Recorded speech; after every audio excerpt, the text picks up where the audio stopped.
سے آنے والے بتا، کیا اب بھی وہاں میلوں میں وہی برسات کا جوبن ہوتا ہے؟ پھیلے ہوئے بڑ کی شاخوں میں جھولوں کا نشیمن ہوتا ہے، امڑے ہوئے بادل ہوتے ہیں، چھایا ہوا ساون ہوتا ہے۔ او دیس سے آنے والے بتا، او دیس سے آنے والے بتا، کیا اب بھی وہاں برسات کے دن باغوں میں بہاریں آتی ہیں؟ معصوم و حسین دوشیزائیں برکھا کے ترانے گاتی ہیں اور تیتریوں کی طرح سے رنگین جھولوں پر لہراتی ہیں۔ او دیس سے آنے والے بتا،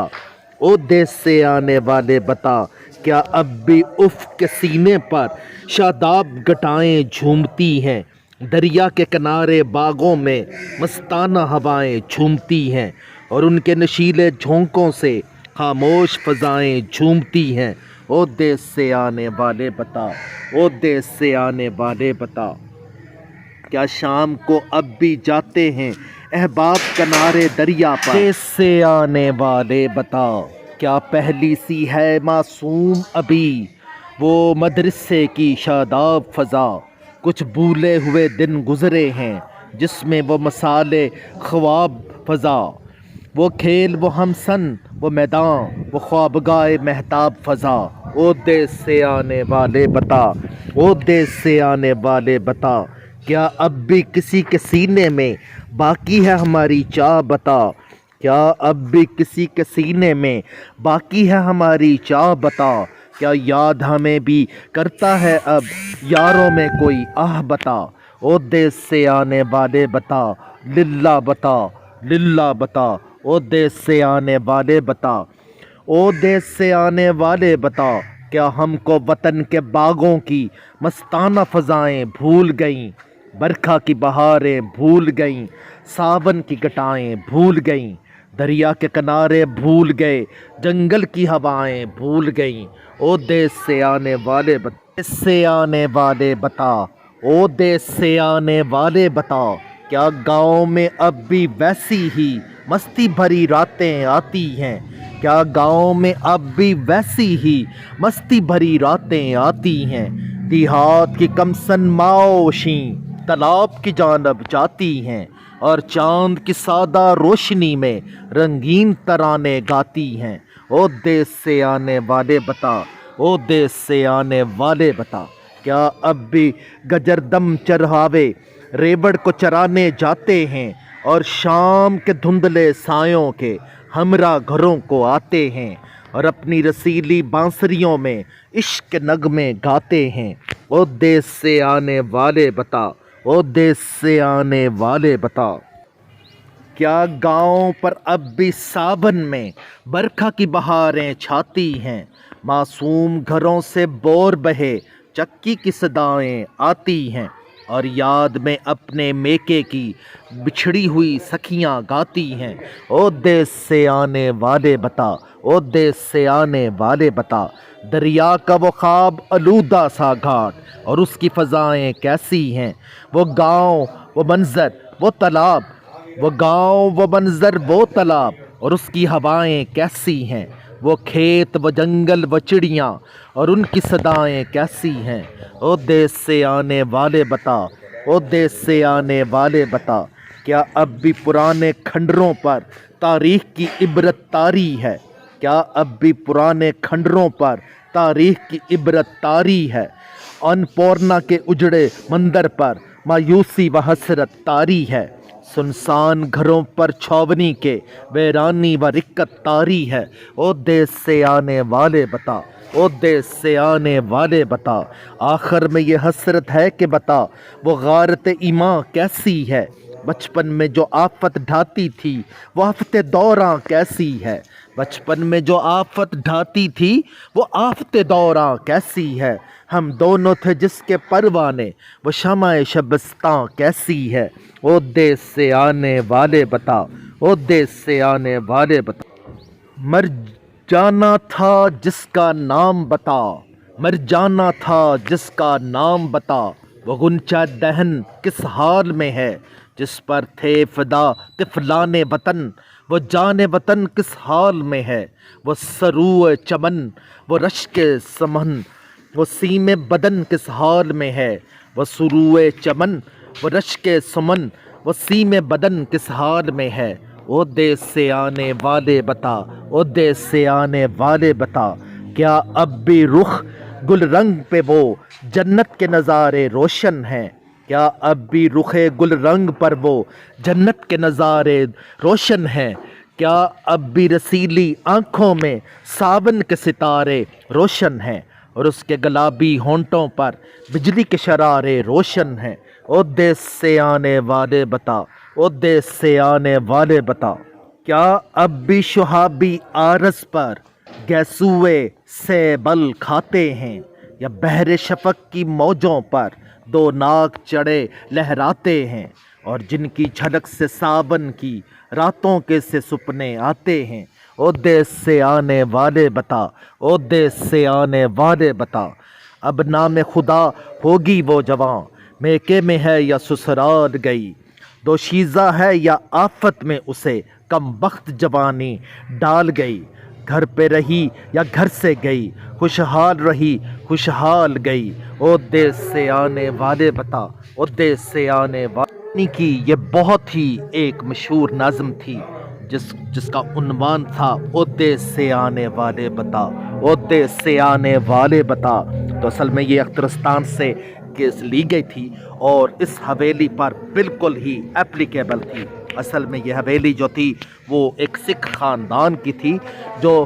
پاکستان بننے کے بعد وہ انڈیا میں موو کر گئے۔ میں نے یہاں کے مقامی باشندوں سے پوچھا تو انہوں نے بتایا کہ جناب وہ 60 مربع زمین کا وہ خاندان مالک تھا، اور یہ 4 منزلہ یہ حویلی تھی، اور جب اس کے بیٹے اور اس کے بچے ایک ٹانگے پر بیٹھ کر وہ اقبال نگر سے پار ایک گاؤں 3 چک میں پڑھنے جایا کرتے تھے، تو وہ سکول جاتے وقت اور سکول سے آتے وقت وہ اوپر حویلی پر بیٹھ کر اپنے بچوں کو دیکھا کرتا تھا، اور اس کو بہت زیادہ سیٹسفیکشن اور گریٹیفیکیشن حاصل ہوتی تھی۔ اصل میں آپ خود اندازہ لگا لیں کہ جو آزادی ہے وہ ایسے ہی نہیں سونے کی تشتریوں پر رکھ کر یا سونے کے آپ کہہ لیں کہ تھال پر رکھ کر یا پھولوں کے گلدستوں کے ساتھ پیش نہیں کی جاتی، وہ اپنے ساتھ بہت سی قربانیاں لے کر آتی ہے، وہ اپنے سے بہت سی قربانیاں مانگتی بھی ہے۔ آپ نے دیکھا ہوگا کہ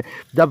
مشرقی جرمنی اور ایسٹ جرمنی کے درمیان دیوار برلن بنا دی گئی تو یقین کریں بہت سے خاندان جو تھے وہ آپس میں بائفرکیٹ ہو کر وہ یعنی مشرقی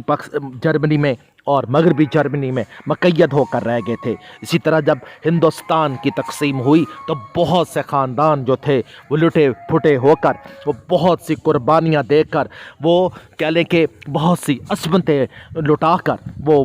پاکستان سے انڈیا میں گئے، اور اسی طرح انڈیا سے بہت سے خاندان جو تھے وہ پاکستان میں بالکل ہی آپ کہہ لیں بے یار و مددگار ہو کر یہاں پر آئے تھے۔ اسی طرح یہ خاندان جو تھا یہ یہاں اقبال نگر سے تقریباً یہ 17 موڑ آتا ہے۔ اگر اقبال نگر سے آپ میاں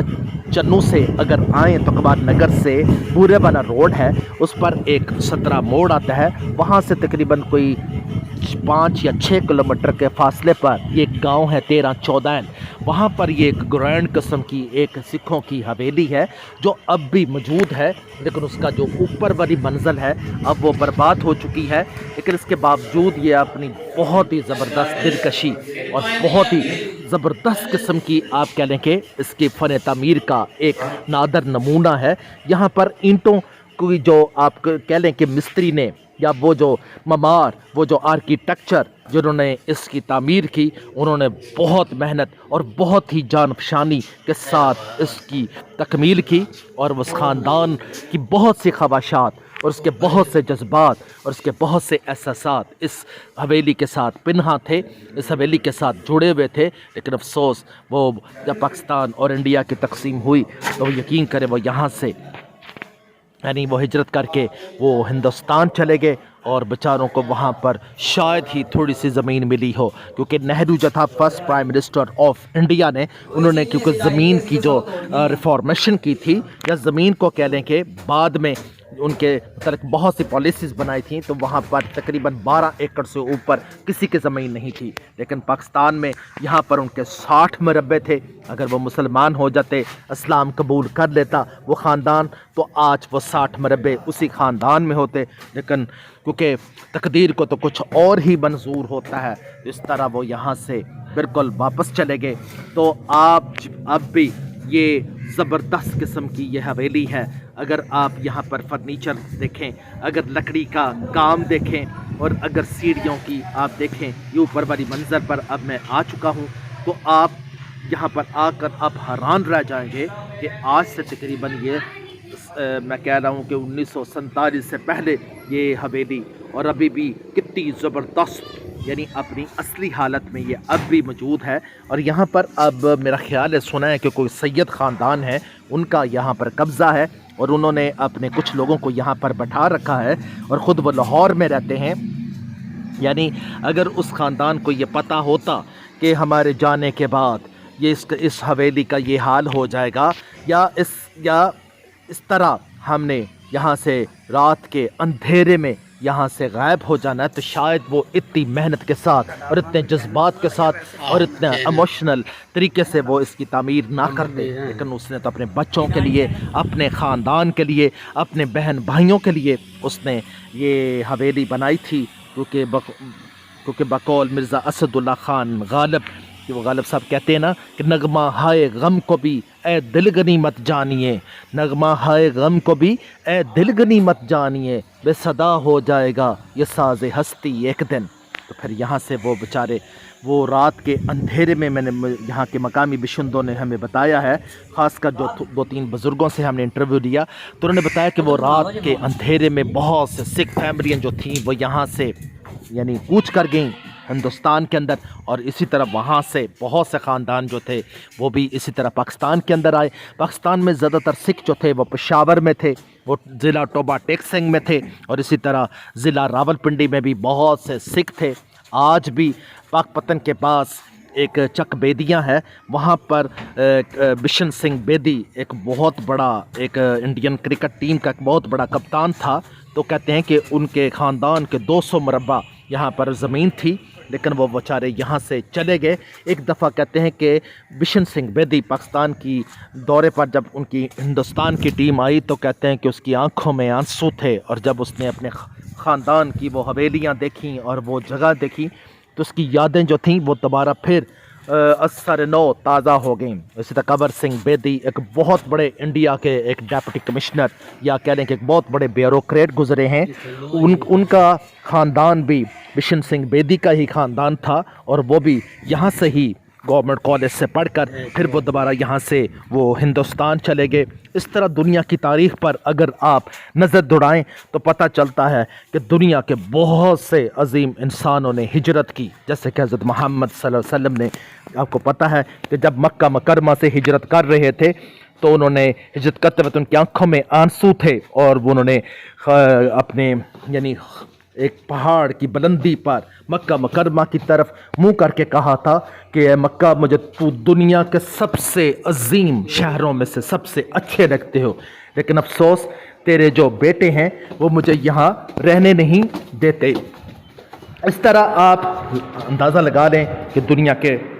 اور بھی بہت سے عظیم انسانوں نے ہجرت کی، اور اپنے باپ دادا اور اپنے آباء و اجداد کی حویلیاں اور شاندار قسم کے مکانات اور شاندار قسم کے محل ان کو چھوڑنے پڑے، جیسے نیلسن منڈیلا کو 27 سال جیل میں رہنا پڑا، اسی طرح امام خمینی آف ایران کو فرانس میں 17 سال جلا وطنی کی زندگی گزارنا پڑی۔ اسی طرح ہندوستان سے بہت سے عظیم جو لوگ تھے وہ پاکستان میں آئے، اور پاکستان سے بہت سے عظیم لوگ جو تھے وہ انڈیا میں شفٹ ہوئے، جیسا کہ کہتے ہیں کہ کالا گجراں ضلع جہلم کے پاس ایک چھوٹا سا گاؤں تھا، وہاں سے ایک انڈیا کا فوج کا ایک بہت بڑا جنرل جگجیت سنگھ اروڑا جو مشرقی پاکستان میں یعنی انڈین آرمی کا وہاں پر کمانڈر تھا، تو اس کا بیسک جو تعلق تھا وہ ضلع جہلم سے تھا۔ اسی طرح انڈین فلم کا ایک بہت مشہور ایکٹر گزرا ہے،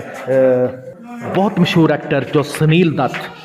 وہ بھی جس کے بیٹا سنجے دت ہے، وہ ان کا تعلق بھی بیسیکلی ضلع جہلم سے ہے۔ اسی طرح آج بھی پاکستان کے اندر بہت سے سکھ جو ہیں وہ ضلع راولپنڈی میں رہتے ہیں۔ اسی طرح میں پشاور میں گیا تو وہاں پر قصہ خوانی بازار میں نے بہت سے سکھوں کی دکانیں دیکھیں، جیسا لاہور میں بہت سے سکھ ہیں۔ اسی طرح آپ